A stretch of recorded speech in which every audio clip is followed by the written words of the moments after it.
This is Defenders TV Podcast, episode 175, about Iron Fist, season 2, episode 1, Fury of the Iron Fist.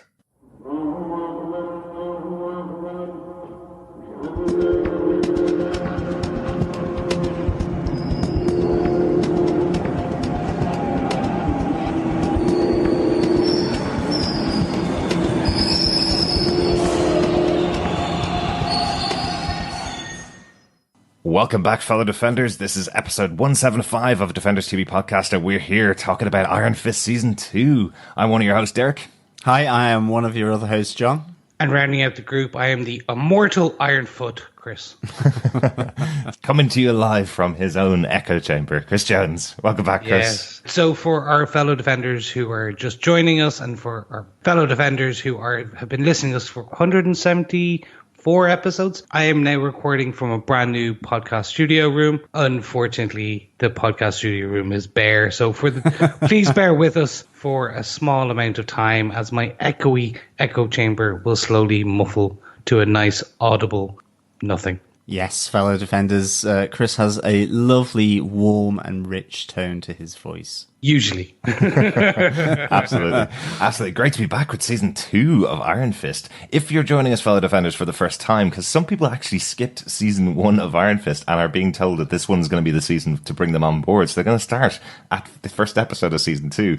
So we will guide your hand, fellow Defenders, throughout this season of Iron Fist. We're going to be recording our episode-by-episode reviews. The first 6 episodes we're going to be recording before the release of the show, and we're going to be adding in your feedback at the end of those episodes. So if you want to send us any feedback, just email us at feedback@defenderstvpodcast.com. And to keep subscribed to the podcast so you can get the episodes as they're released, all you need to do is just go to our website at defenderstvpodcast.com, where you can pick up our podcast on any good or evil podcast catcher like Google Podcasts or Apple Podcasts. Yes, I mean, you can't actually keep him off the Marvel Netflix sphere at the moment, Danny Rand. He's been in The Defenders, he's been in Luke Cage Season 2, what was it, Episode 10. Mm-hmm. Now he's on to Season 2 of his own series, and it really isn't that long ago since Season 1 in the scheme of these Marvel Netflix shows. Yeah, yeah. Just can't get rid of him, which is a great thing. Absolutely. He didn't get his 2-year break like most of the other shows got, which was really good. Yeah. He is very welcome back onto the TV waves, internet waves, and the podcast waves. Absolutely. Yes, he is. But I wanted to talk about one quick thing. So first, Derek, as per usual, would you give us the episode details? There's a special new someone joining us for season 2 of Iron Fist that I can't wait to talk about because this gentleman has been amazing. So could you give us the episode details of the written and directed by? Absolutely. This episode was written by M. Raven Metzner, the brand new showrunner for season 2 of Iron Fist. Yes, this gentleman has been fantastic. He's all over Twitter, single-handedly with an Iron Fist of his own, driving the hype for season 2. Mm-hmm. And I cannot say he is the Chio Croker for Iron Fist now. This man is a guiding hand. He apparently, and from what we've seen, fully understands the property. He understands the characters. He knows the ballpark he's playing in, but he also knows the fans. Mm-hmm. So he's been putting out tidbits all along on the way up to the launch this September 7th. And I can't wait to see him continue to drop tidbits over the remaining weeks as people slowly kind of consume season 2, because you just know, based on what he's put out so far, I'm like, oh, he has an army of tweets in his back pockets with all nice Easter eggs, tidbits of information behind the scenes. Yeah, no, I can't wait to see more from this gentleman. Absolutely, absolutely. Yeah. He does come from a little bit of a history with Marvel. Back in the day, long time ago now, he did write the original Elektra movie, the spin-off from the original Daredevil movie with Ben Affleck in the role of Daredevil. So while he was a writer at that time, it was very early on in his career. We've seen a few episodes of Iron Fist, and we know that the show is very different from season 1. We're not going to talk about any of the future episodes. We'll talk about those as we go through each of our episodes. But I think he's doing a really good job. But you can tell the reason why he got the gig on Elektra was because he did have the knowledge of the comic books Elektra. He was trying to do something different, but a movie isn't just the writer. Yes, I have a soft spot in my heart for that movie. Is it somewhere around the bags of sand, as soft as those? Yes. Okay. I must say, I quite enjoy going back to Elektra.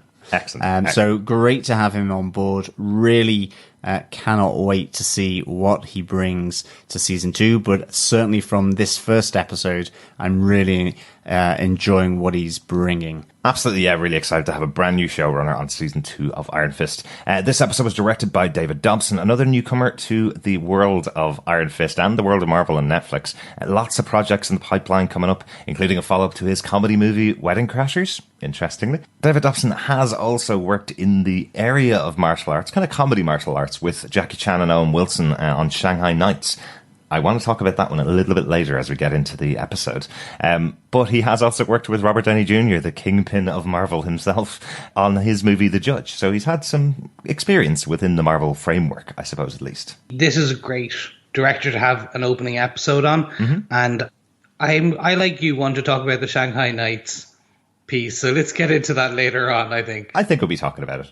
And one final new bit for this season of Iron Fist. Each episode of Iron Fist Season 2 is named after a title of a comic book from the Iron Fist. This episode, Fury of the Iron Fist, many fans of Iron Fist will know this. This is the title of Marvel Premiere Volume 1, Number 15, which gave us the first appearance of Iron Fist. So nice that they're already referencing that.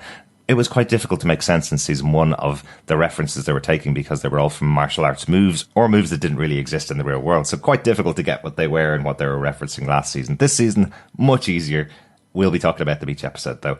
But speaking of which, John, do you want to tell us what they gave us with your synopsis of Iron Fist Season 2, Episode 1, Fury of the Iron Fist? Sure. With the destruction of Kunlun, Danny Rand and Colleen Wing returned to New York, where, with the aid of the Defenders, they confronted and beat the Hand. With the loss of Matt Murdock still fresh in their minds, and taking his advice, Danny and Colleen relocate to her dojo in Chinatown as their new home. Danny has left the running of Rand Enterprises to his partner, Ward Meacham, and instead he lives and breathes on the streets in Chinatown as a worker for Royal Owl Moving, where he meets an artist and photographer by the name of Mary.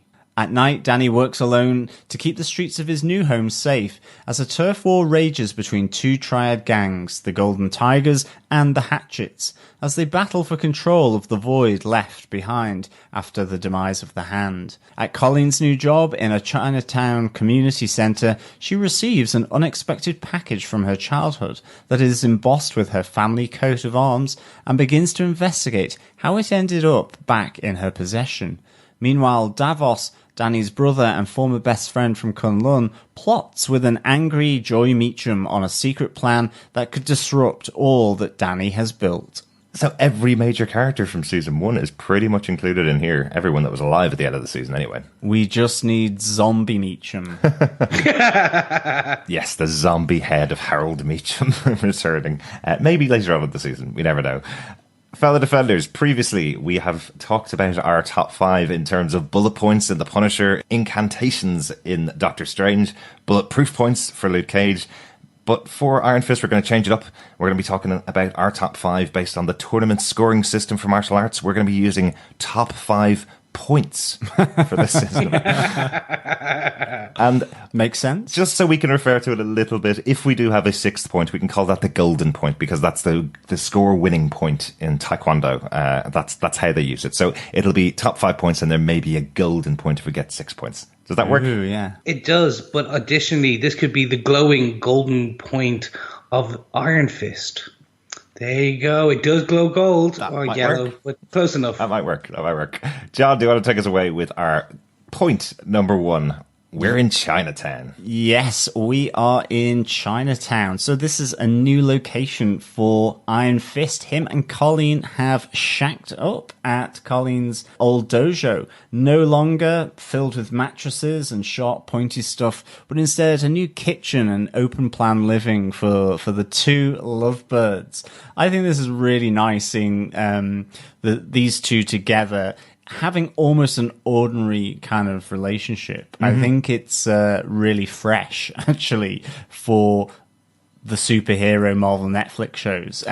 It feels kind of down to earth, it's making tea. I like the fact that Danny Rand's office where he, has all the video surveillance, is shoved in one corner. It really looks like a lived-in space, but yet they've moved to Chinatown. Effectively, Danny had moved back in season 1 to New York. He was kind of crashing in different places. Colleen's dojo was a community dojo for sort of rough kids in the neighborhood, trying to pull them out, but ultimately feeding them into the sort of mincer that was the Hand, ultimately. Yep. And so here now, the Chikara dojo in Chinatown is Danny and Colleen's home. Do you know what I really like about that? It's just the fact that, remember back in season 1, they had their first date in there, and there was a table and chairs that Danny had brought in from the restaurant that he paid to deliver food to there. That's where their table and chairs are. It really does look like overnight or over a weekend they made this decision to turn the dojo into their home and basically just got a bit of furniture and shoved it in there and went, yeah, that's our home. Sort of. But you're right, Danny does have a little back cave of his own in the room where he's got all the cameras monitoring the city and he's got his computer all set up, or multiple monitors and multiple computers set up. Very cool. Chris, what do you think of the new location in Chinatown? I really enjoyed this. I think we're probably going to need to come up with a new name for it. Instead of Batcave, I think that may be taken. Potentially like the Iron Cave or the Fist Cave. But I don't know. At the top of my head, probably the first one. Yeah. But essentially, I'm loving the reference and how they're using the space in terms of, as we see straight away when Danny goes to his the Iron Cave, you're going to check up on media again, and they make a joke about SpongeBob SquarePants. There's a humor, a banter between the two of these characters, which actually ingrains it in they're a couple. Like, I think there's a scene later on in the episode where Danny comes in and he straight away, without even looking at Colleen, he starts talking to her and giving her an update and just kind of talking to nothing without knowing she's in the corner looking at. She's on the phone, yeah. Yeah, it's a very lived-in space. It's a very lived-in relationship. Yeah. I think that's kind of what I'm enjoying. In terms of overall just being in Chinatown now, this is really cool. It basically, to a point in season 1, Danny's space was the financial district, the Rand Enterprise area. Absolutely. Generic business offices, basically. Yeah. Exactly. Yeah. Now we're going to get an actual lived-in community. We'll get Chinatown from New York. Straight away, actually, from my time spent in New York, I noticed at the end when he goes down to the subway, that's a real subway entrance, a real subway street. As he went down, I saw the name of the station. I went, I know that spot. It's like it's one of these kind of like, okay, they're actually going to make it a more lived-in area versus generic Rand Enterprise office building 1, or the unknown warehouse where it was close to the docks, but actually there was no docks ever really there in New York.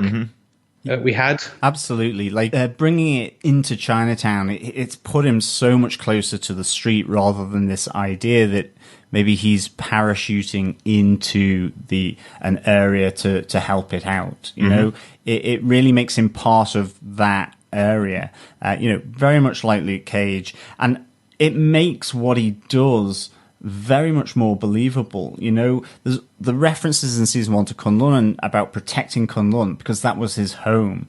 And he talked about New York being his home, but ultimately he's got this district now. And I think it really connects him to that protector status that he has. And we see Danny protecting the streets of Chinatown here, with our first fight sequence as he's taking on the Golden Tigers, who are hijacking one of the Hatchet money trucks that are taking some kind of cleaned, laundered bills back to base. And again, we get to see a really good use of the Iron Fist here, where he takes out the truck engine to bring it to a halt. So and I love the fact that on comes the Iron Fist. There's no kind of impotency about his fist this time. He really does seem to turn it on very much as he wants to in order to bring about the in order to stop this truck. And certainly then we see him again creating that shockwave as well. So a really nice bit of action here right at the start of season 2, you know? Oh, yeah. This opening credits sequence, or this opening sequence going into the opening credits, really is a statement of intent, isn't it? It's that moment where they're showing off the powers of the Iron Fist like you would in a video game. You're kind of going, look how powerful he is. He can switch this on and off when he needs to, whenever he wants to. He doesn't have to use it all the time. And here's that classic moment where he's going to use the shockwave to knock all of his enemies on their ass straight out the gate. Great moment. Yeah, I really enjoyed that opening scene. I actually sat down with my partner to watch this. She wasn't a fan of the first one, and that's fine. We can all have our differences of opinions. Mm-hmm. But I kind of showed her this opening scene, and I was like, just look at this. It's not just another superhero show. This is a martial arts show now. Mm-hmm. Not that it wasn't before, but they're setting the intent going, no, this is a one-man army who can take out a truck with his glowing fist and then turn that off and still, to a degree, beat the hell out of, 6 to 8 men without having to pulverize them to dust or shoot laser beams from his eyes or anything like that. He's a martial arts master. And that's what we got. Yeah, it was really good seeing that. And I think the yellow scarf around the mouth was a really nice touch with the green hoodie, almost like an inverted mask. So that was fantastic, just to have that little touch to his outfit whilst he's on the streets, in a sense, hiding himself in the same way that Daredevil did as well. Certainly from season 1 with his black outfit, and certainly carrying on from Defenders, where we see him lighting up his iron fist at the top of a building, after Matt Murdock had kind of given him a call to arms to protect his city if he didn't come out of Midland Circle building alive from the Defenders. And I think that was really nice to see here. Absolutely. It's always good to see a take on the costume from Stephanie Milinski, who's done all of the costumes for all of these shows. She really has a good statement of intent when she does a costume for these characters. It does look like something practical, something new, and something that Danny would wear. And it's in the Iron Fist colours as well. We get that proper green, the proper yellow of the Iron Fist colours. So definitely a good statement and definitely a good design. Another really important thing is, he is there alone. There is no Colleen. And I think coming on to our point number 2, Colleen has retired her katana. And I think, in what we've said about the Chinatown and the dojo and in being connected both to Colleen with moving into the dojo as their home and on Chinatown, there are still these differences that are, I think, at least highlighted or nodded to in this episode, which is really nice to see. Like, I do get the impression it's not necessarily plain sailing with them, but Colleen has decided to retire her katana, and she is working at a community center in Chinatown, helping out people with accounts, tax returns, clothing, access to medical care, all that kind of stuff. So that's a really nice contrast between these two, even though they've come together. So it really adds a dynamic, I think, which is really interesting. Mm-hmm. Yeah, no, I really enjoyed, I don't know, the change in character in Colleen. Yeah. We saw her recently in Luke Cage, and she was very much the same Colleen. But here, I get the sense something has happened, or she's progressed to a point since Luke Cage season 2 to here. She's become a lot less hot-headed. We later on see her at a scene where there's 3 of the tigers are potentially roughing up someone on the street. And rather than what we would usually have seen with Colleen, where she would have gone in, she first tries to call the police. I'll use that as the deterrent. Yeah. We do see her later on basically whoop their asses, which is fantastic.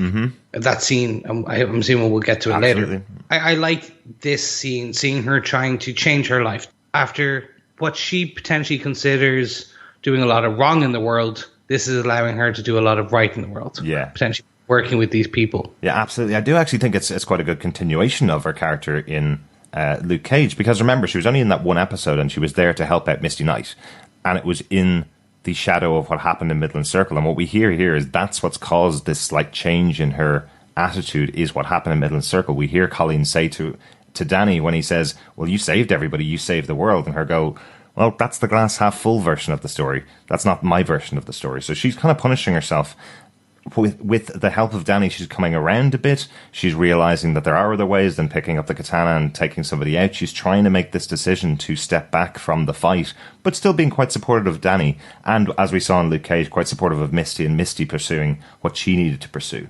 Yeah, and I think it does hark back to when she was in the Hand. You know, she did think that she was helping kids get out of, maybe dire home life situations by giving them these skills as a kung fu master and teaching them karate and so on. So I think it's really interesting that in a sense it's a little consistent, but now at least she knows that it's honestly being done with this community center, and she's not building an army to send out to kill everyone. So yes. There is a slight difference for sure.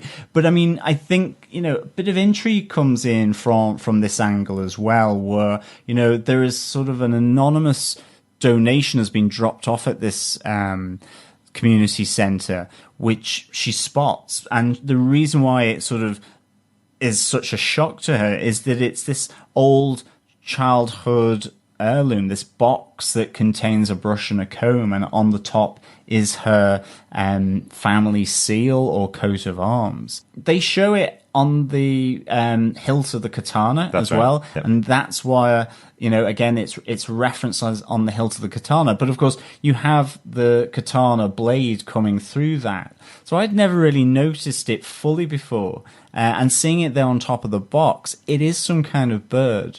And is it a crane? I don't know, because it's all very much around this particular family box and heirloom that she had as a child. It's about her mother being someone that was the only member of the family that supported her and she had any real connection to. So I don't know. I'm not that I'm saying that her mother is Mother Crane, but it could be one of the reasons why the Hand pursued Colleen to bring her into their ranks back in the day. But I'd love to know if we get more history of this seal, this coat of arms, because I think that would really open up Colleen and her backstory in a really good way. And so after she's got this box, then she heads off to do a bit of investigating to see, who had dropped it off. And, she tracks it down to this restaurant owned by Frank Choi, because it's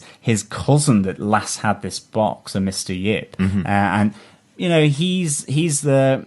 not really giving any answers. And so, again, Danny back at the dojo suggests that they go on date night, because you never know what opportunity may arise to ask a few questions to find out more about where this box came from. And I really liked that, and how it led into then, this really great fight scene as these kids come back to harass Frank Choi with the protection money that he owes them. Well, the protection money that he owes the Tigers, and they're saying that they're going to take over from the Tigers in that community. It's quite interesting that we talked about in the synopsis, or you talked about in the synopsis, that the Golden Tigers and the Hatchet Men that we've seen throughout Luke Cage and Iron Fist Season 1, that they're fighting each other to fill the void left behind by the Hand. But actually these kids are also trying to push in to get some of this territory, is what we hear. Yeah. We hear them say that, the Tigers were going to collect it, so somebody might as well, so we're going to hit him up for this money. But Chris, this is the scene we wanted to talk about, the Colleen fight, where she goes into the back of the restaurant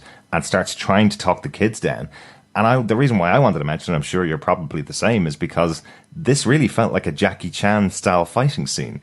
Colleen's been so used to always having the sword and having the katana to fight with.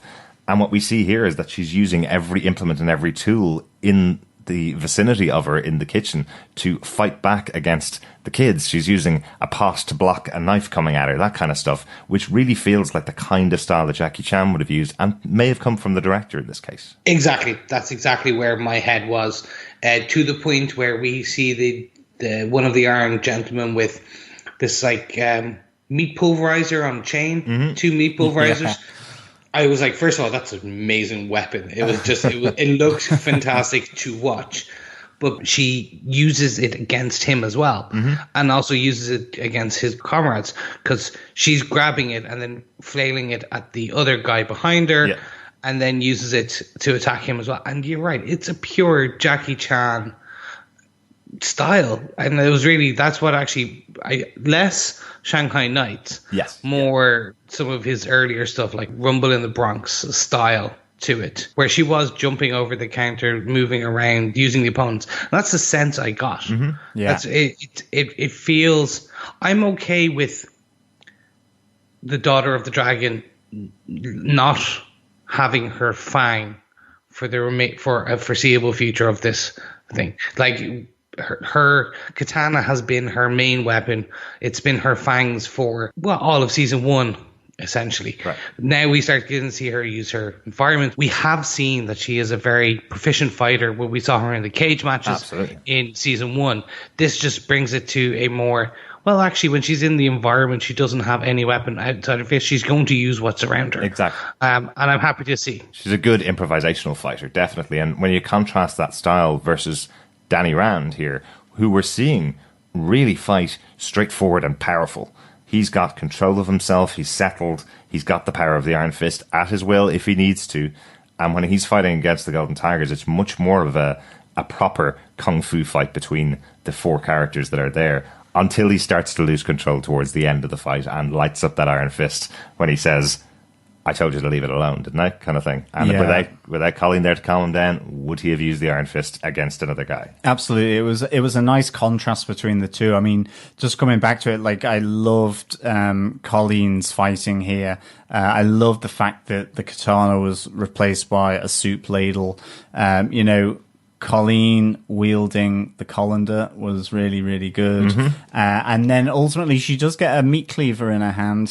So one of those kids that went up against her, he had better definitely watch out. Absolutely. That was really nice. And then I just loved, like, the calmness that Danny had in dealing with these 3 golden tigers, and just very clean, crisp, very almost traditional, I suppose you might call it, in terms of that fighting style. And I like the little gag as well of, there's nothing to see here. There's nothing to see as you're hearing the pots and pans crashing around in the restaurant.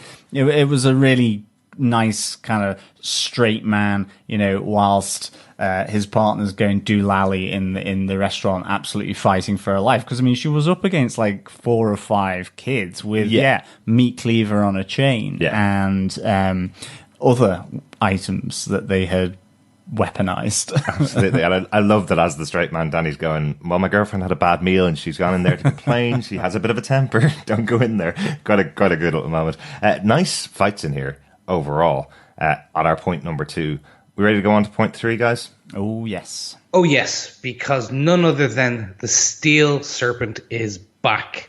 Davos is here, he's in New York, and he has a plan, and one of them is a shipment, which of what we have yet to find out. Yes. And I really want to talk to you guys about this, because straight away we see Colleen is getting mysterious packages, and then we have the Steel Serpent himself hatching a plan with none other than our second favorite Meacham. Our first favorite Meacham? I'm not quite sure. A third favorite, because there's always Harold's head.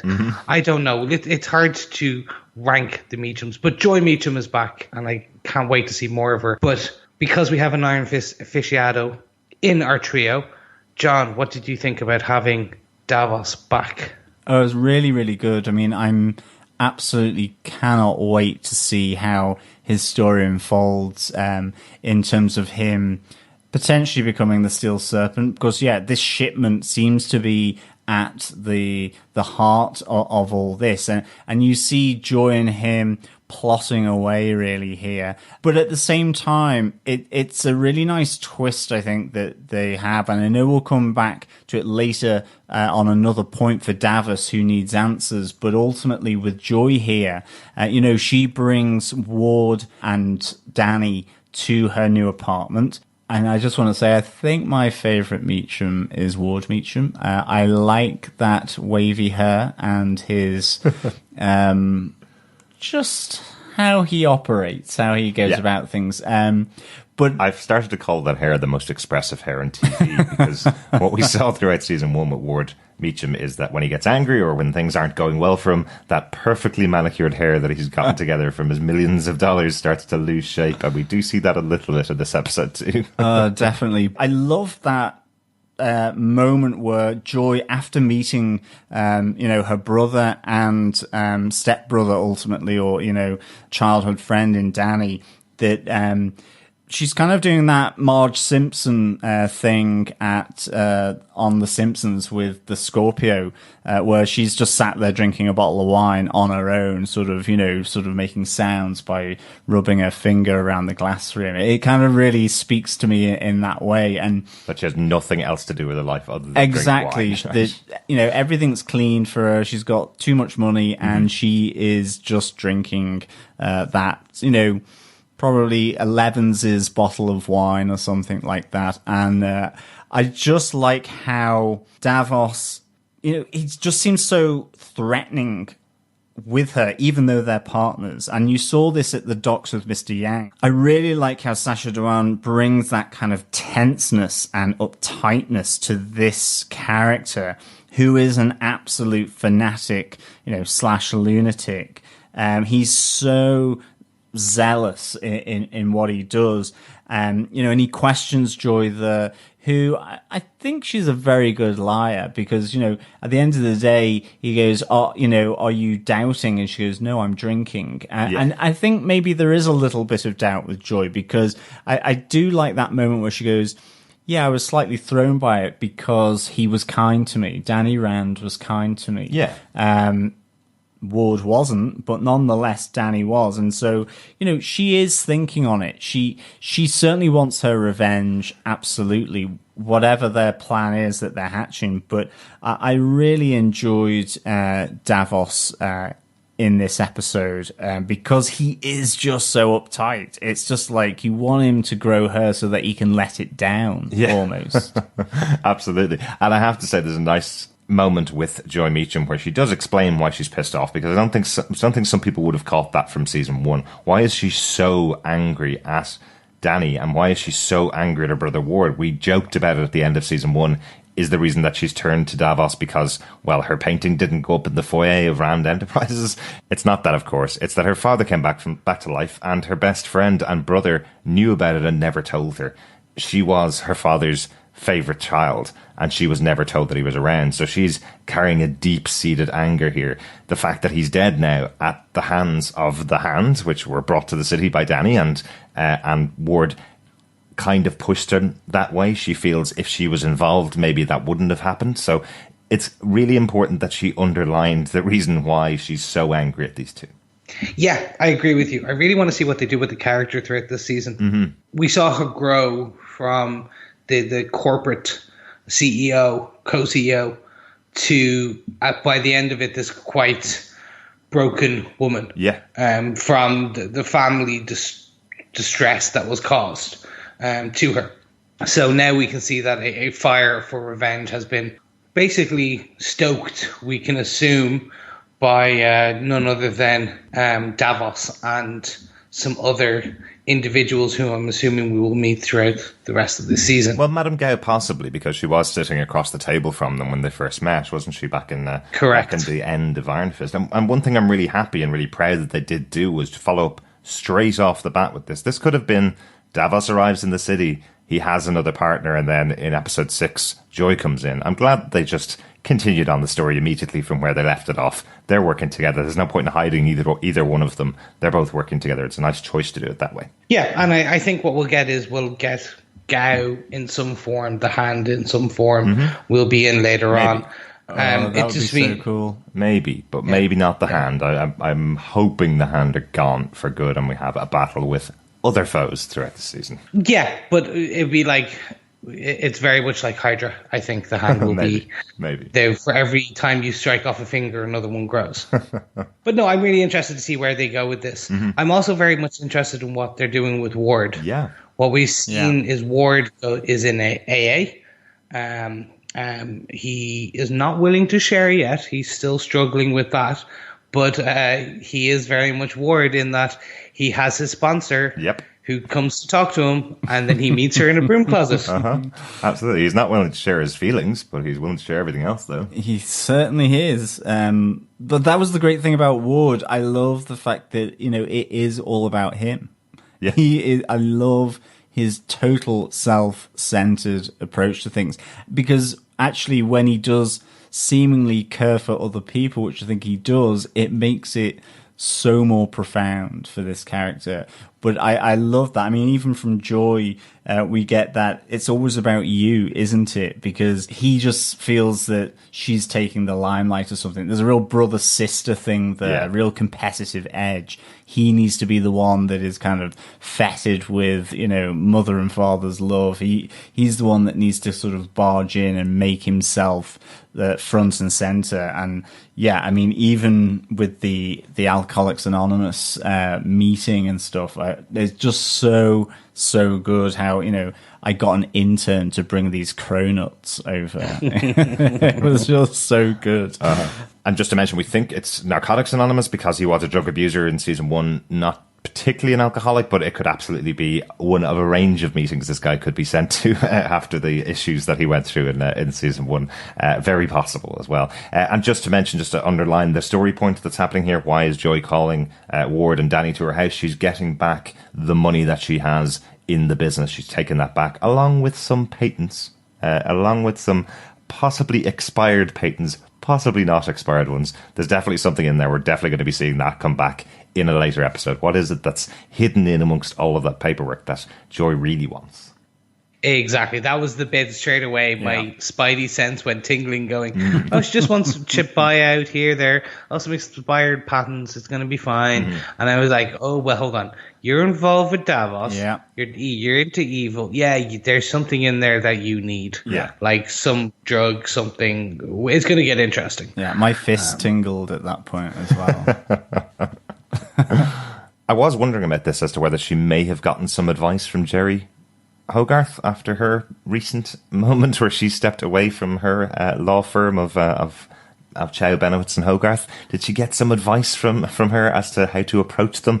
Is that contract that she's gotten drawn up, was that done by Jerry Hogarth maybe? Well, she says it was done by an outside firm, so it could well be. So that would be really interesting to see that Hogarth has now gone and put her services to Joy rather than to Ward and Rand Enterprises. So, well, we know that she did take the Rand contract with her, didn't she? But she might have done this on the side. It's not the same firm as was originally, but yes. Anyway, just a thought. Yes, and speaking of cameos, I'm quite interested to see if we will see Jerry throughout the season. But more importantly, we have another new female character introduced in this episode. Someone with potentially a long lineage of comic book history. Absolutely. But bringing us on to bullet point number 4, Danny bumps into a tourist.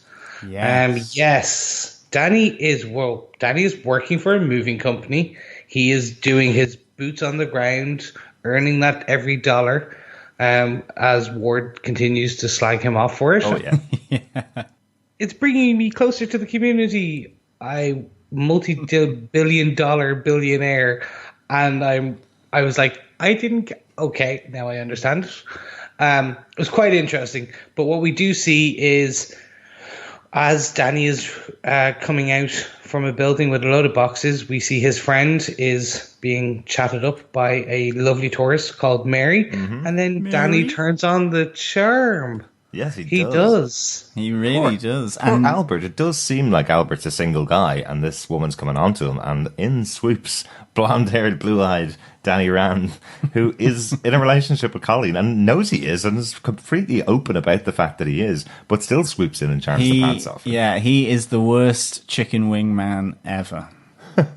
Yes, but what can we say? All of us Joneses, i.e. Finn Jones, there's something about our chiseled looks, our hair. It's just you can't say no to a Jones. You're absolutely right, Chris. It's like as if I'm looking at Iron Fist right now as we talk on this podcast. Yeah, absolutely. It's uncanny. That's just because you're looking at a picture of Finn Jones and not me. It's uncanny. Truth be told. Yeah. But gentlemen, Mary. So she's a new character. Mm-hmm. She's been introduced. We have not seen this actress. We have not seen, in theory, we have not seen this character in the Netflix universe so far. We've not. No.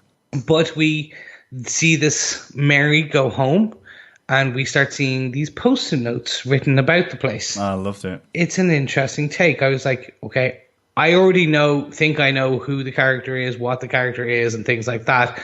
And we start getting these. Should I just say reveal? it, yeah. We all know reveal. who the character Yeah. is. Okay. Everybody does. It was in the press material. It's Mary. It is Mary. It's Typhoid Mary. None other than herself, Typhoid Mary. They have called it out. So there was two characters, there was brother and sister, introduced in season 1 of Jessica Jones. And for all our fellow defenders who've been with us since those recordings, we were pretty sure that the sister would become none other than Typhoid Mary, a well-known antagonist of Daredevil and many others.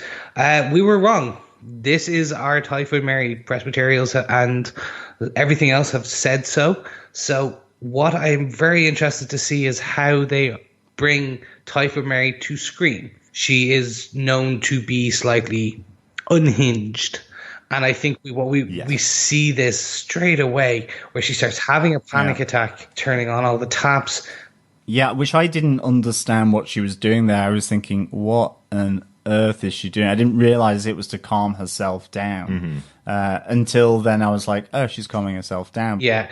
So the character will have dissociative personality disorder, is what we can assume. And it's going to be interesting to see how they bring this to screen with so many different takes on it. And also, for our fellow Moon Knight listeners, it's quite a similar disorder than old Mooney has as well. Yes, Yeah. indeed. They were thinking of other characters, weren't they? Not in terms of bringing them into Marvel Netflix, but in terms of what they could draw on to help with creating Typhoid Mary with this dissociative personality disorder. I mean, I have to say, I loved the post-it note or the post-it notes from hell. I thought that was really freaky because I must say I don't know too much about Typhoid Mary. Initially I was like thinking, oh, is this kind of like an abusive partner or husband or something like that, where it's saying do not leave the house, and she's kind of gone against that will, and they were out. And then of course, you've got stop moving things around as another one, and of course it's notes from one of her selves to the other self, and that was absolutely fascinating. And as I say, then it was like connecting why she was turning on all the taps. There was a reason for that, which was to kind of calm her down or focus her in some way, whatever it was. And then you kind of get that exasperation of the hysterical laughing, as I think she's still the same personality because she's managed to control it. I thought that was just a fabulous scene right at the end, and I really like the fact that they've introduced this character bang in episode 1 and actually shown her grappling with the things that are likely to play out later, where will she be friend or foe to whoever? Is it Danny Rand, or is she a spanner in the works for Davos and for Joy Meacham? So this was a really great introduction for a character that will have some significant role within this season. So I thought it was very cool. Yeah, I'm really hopeful that we're going to see Typhoid Mary or the other Mary personalities. We're going to see those very soon throughout the season, because I really like Alice Eve. I really like her on screen in this show. The last time I saw her was back in Star Trek, the reboot of Star Trek, I think, Into Darkness. It was with John Harrison, with Moi. With Benedict Cumberbatch playing John Harrison. That's right. Yes, he did. Until he played Cam. But that's the last time I saw her, and I thought in that movie she was really underserved. She had a nice little role. She had some nice moments in there, but it was just a poorly written part for her. And already, even in this one scene, we can see there's some depth there. Bringing her in the first episode usually means that we're going to see her a lot throughout the season, and I'm really looking forward to seeing more of her. And speaking of depth, I want to bring us on to our final point for this episode. Davos needs answers. Straight off the bat, episode 1, we see the main protagonist, the main antagonist come together for a heated debate And it's really interesting. It was that brotherly rivalry, brotherly hate, love, everything passing between Davos and Dany on the waterfront, even with a mini fight as well, to show off that they are equally matched, if you want to call it that. What do you guys think? Yeah, I mean, this really shows that Davos has got many long-standing issues with Dany Rand. I love the fact that, where were you when our city needed you? You were here. All I saw was cowardice in a man with a hand whore. He's absolutely going for the jugular with Dany Rand, calling Colleen a hand whore, calling him a coward, talking about our city. When for Davos that's Kunlun, and for Dany, yes, it's Kunlun, but it's increasingly and probably has overtaken Kunlun is New York City. Absolutely. I have to say, I think I love the motivation of this. That as this honourable fighter that Davos thinks that he is, that he was slightly jealous that Joy was able to look her opponent in the eye when she called that meeting, and so he had to do the same. I love the uncomfortable nature that Davos brings to Colleen and Dany, and Colleen sticking up for herself as well on the street when he bumps into them or meets them.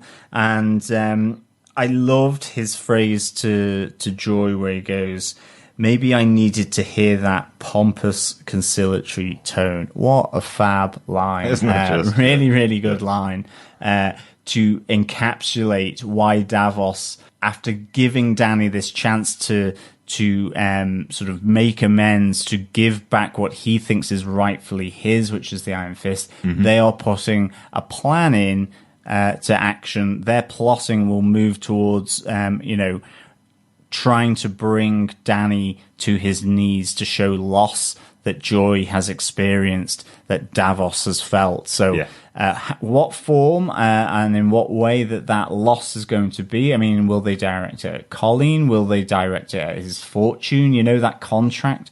What is it? Or is it something more to do with the Iron Fist? So this is big stuff. And again, another great moment to have that up front in episode 1. I mean, there's no hanging around here. Absolutely. And we do find the question that Davos was going to ask Dany is that if he could go back in time and change what happened, would he? Would he allow Davos to become the Iron Fist, step back out of the way, and lose the opportunity himself to fight Xiao the dragon? So, interesting. Dany still says no because he still feels that he's going to have it. There's some other great moments from Davos again. It's great to see him in the show. I love that moment when he says, "Why do people want to be in the city of New York? I just stink. I have the stench of the city on me. I want to get out of here."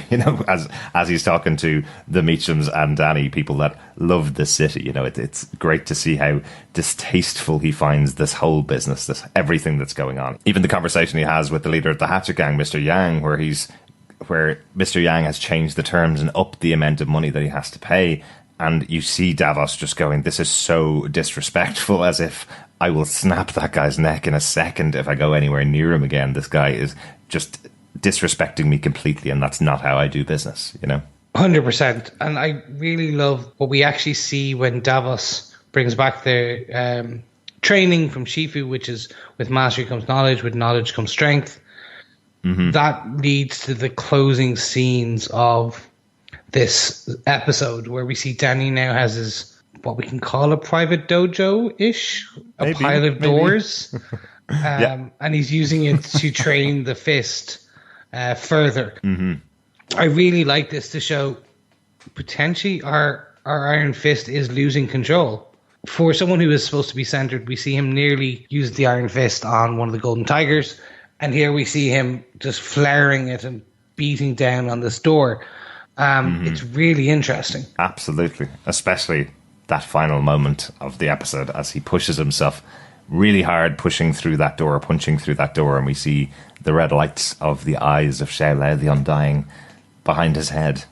Really cool. That's a nice little touch to put in there. Yeah, definitely. Really, really nice little touch. And I think as well, it's interesting here that Danny, has that smile as he's just repeatedly bashing the door. And it is that idea that he is just using his chi power for nothing.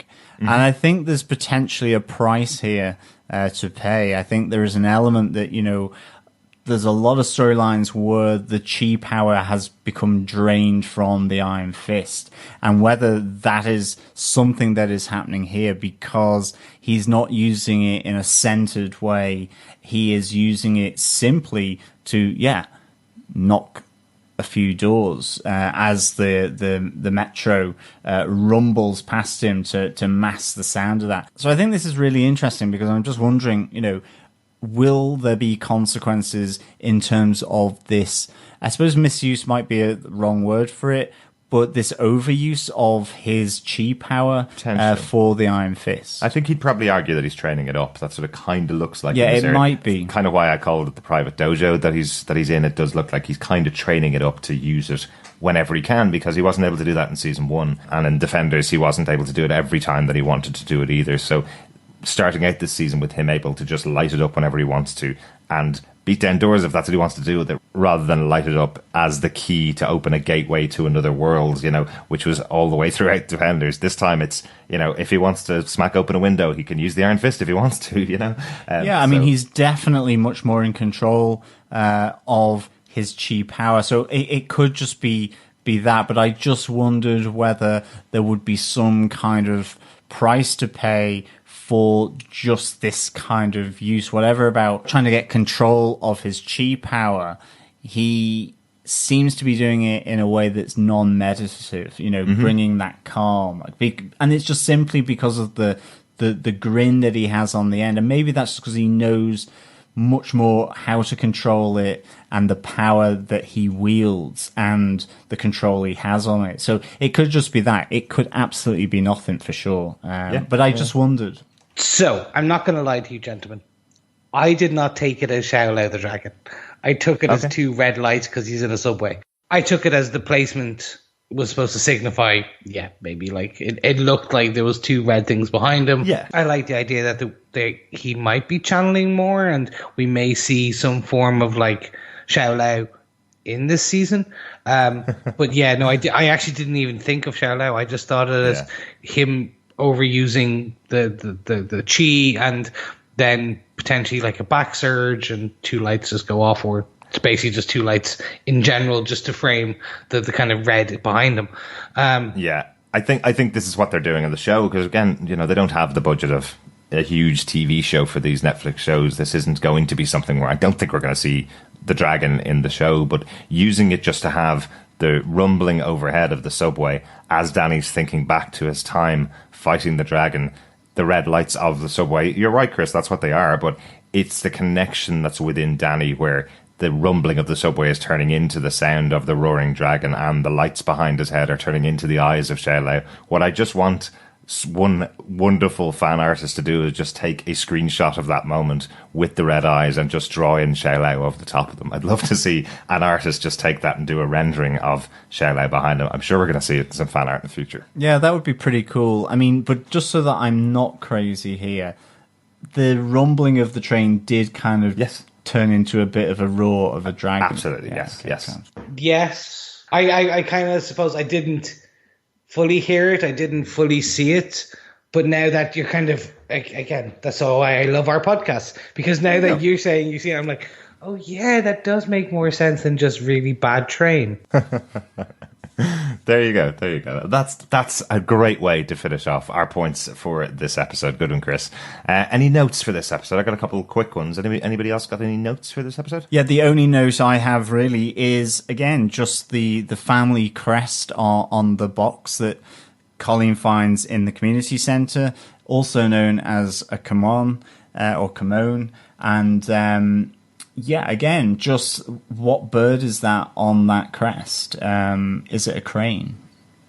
Is there some connection there? Is that maybe one of our first theories that may explode into the season or evaporate in an instant because it's completely wrong. But, I'm just saying. We'll see. I did think Heron, but I like Crane too. Yeah, I like that too. But we find that it's a family crest, right? That's what the word "come on" means, is a family crest. So hopefully we're going to find out a bit more about the Wing family past and see where they came from. Give Colleen a bigger part and a bigger role to play this season as well, after the destruction of the Hand last season.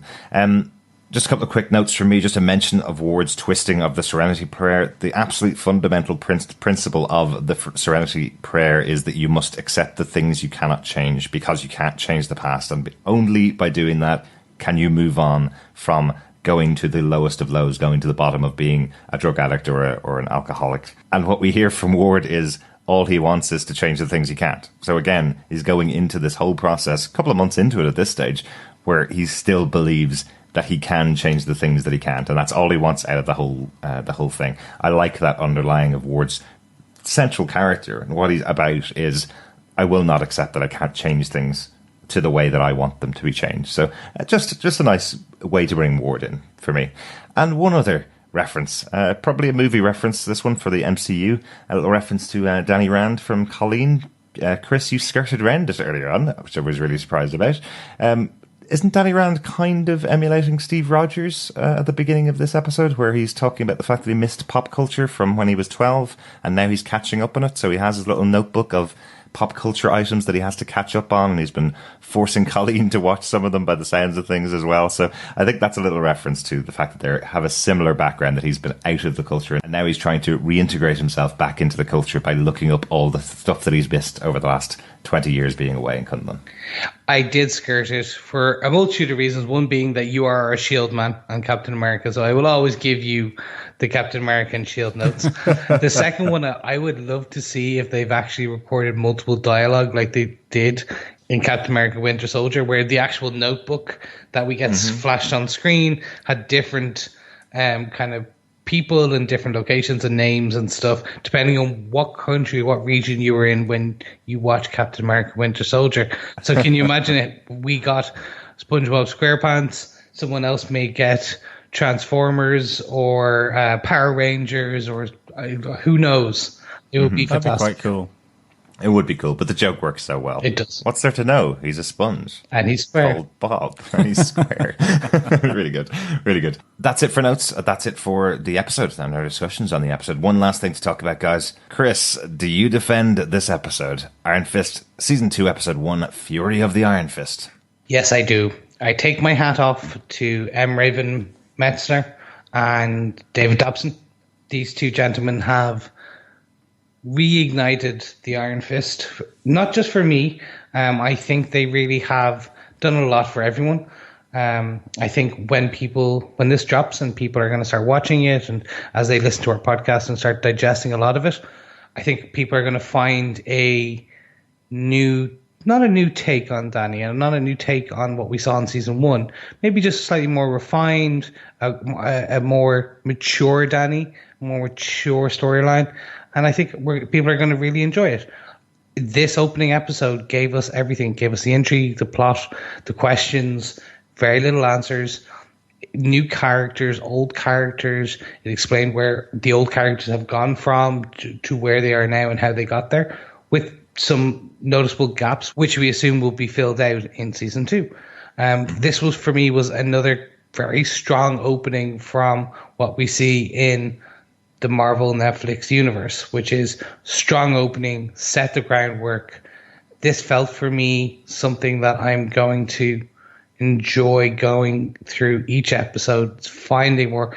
And as I said, speaking to you guys and speaking to our fellow defenders and finding these little tidbits like Xiao Lao's eyes, the 2 red lights, which didn't hit that for me. But from speaking with you guys, I went, oh, God, yeah, that was a really nice touch from the director.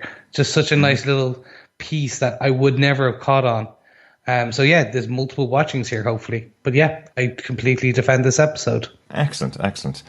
John, do you defend this episode of Iron Fist, Season 2, Episode 1?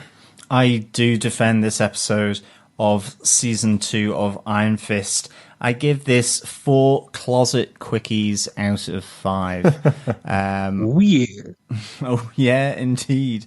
I really just think they went straight for it. They were like a greyhound at the racetrack. They went really, really for it. And I thought Not Ward as sponsor, right? No. Well, maybe there is some parallels there. Who knows? But it was just great that they went straight for it. You know, they brought all the characters back from the first season. Joy, Ward, obviously Danny, Colleen. I love them bringing Colleen and Danny together in the dojo in Chinatown. I love the fact that we saw our glimpse of Mary, you know, Typhoid Mary here. And I thought that was a fantastic scene with the post-it notes in her apartment. I absolutely loved that.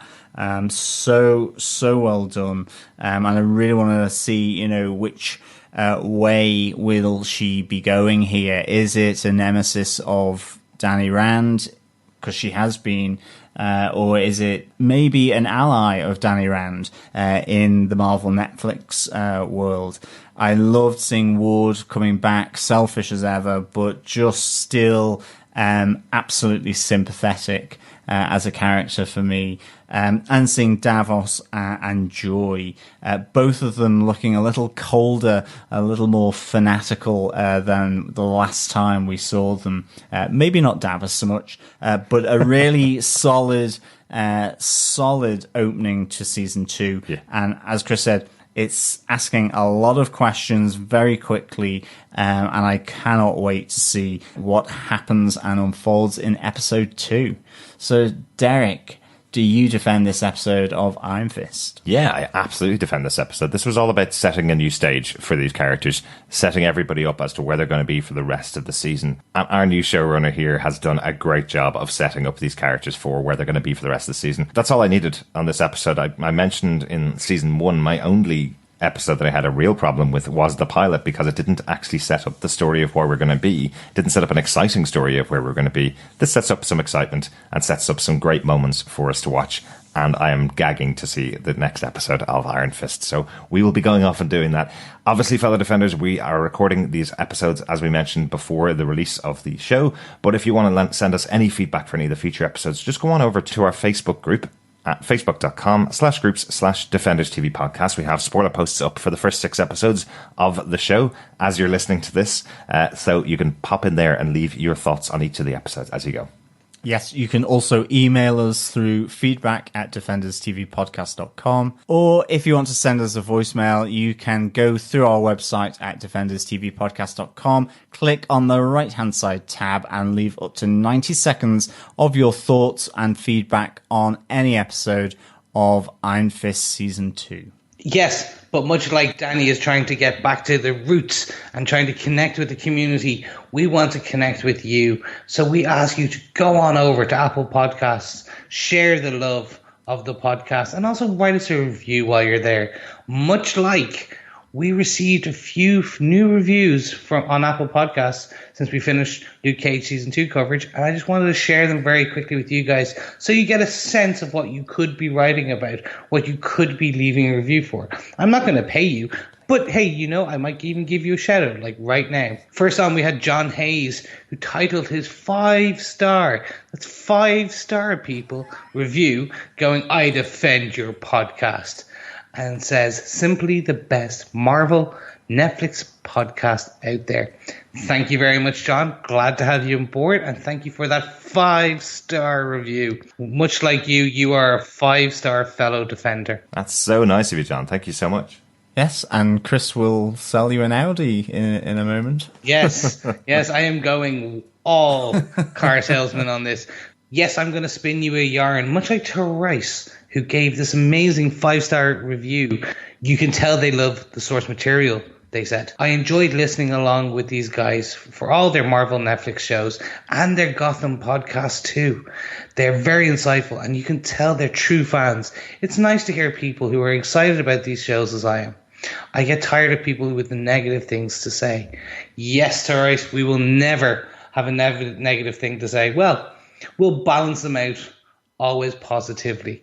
Because you know what? We love these shows as much as you do. Absolutely. But of course, we will always call out things if we're not happy with them. I think we have proven that over the 175 episodes of the podcast so far. But we're always going to be positive about these shows. They're making our childhood dreams come to life here. If they mess them up, we'll definitely call them out on it. But thanks so much for that, Therese.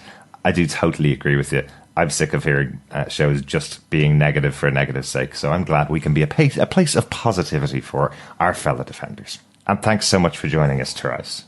Yeah, thank you so much for the reviews, John Hayes and Therese. It's really good to get your thoughts and feelings on the podcast. It really helps us develop and build the podcast for the audience. And it's so good to have the Defenders audience, the fellow Defenders, back on board for season 2 of Iron Fist. So again, thank you so much for those lovely reviews. Thanks so much for those 5-star reviews. Always good to have some 5-star reviews for the podcast. If you have any feedback for us on the episodes or anything we talk about, email us at feedback@defenderstvpodcast.com.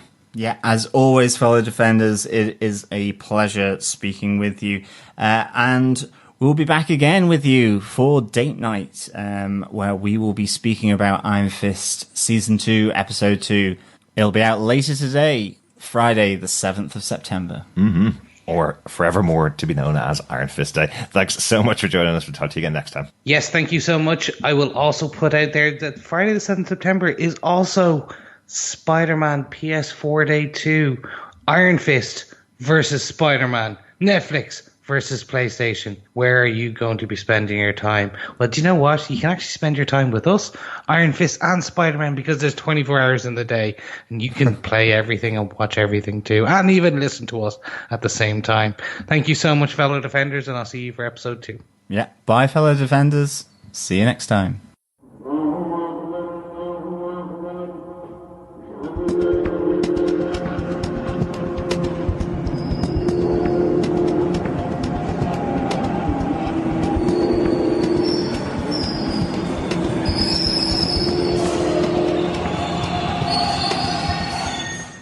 Sorry to all the doggies out there for hurting their ears with our outro and intro music. But welcome back to Mississippi McDonald on the Iron Fist podcast.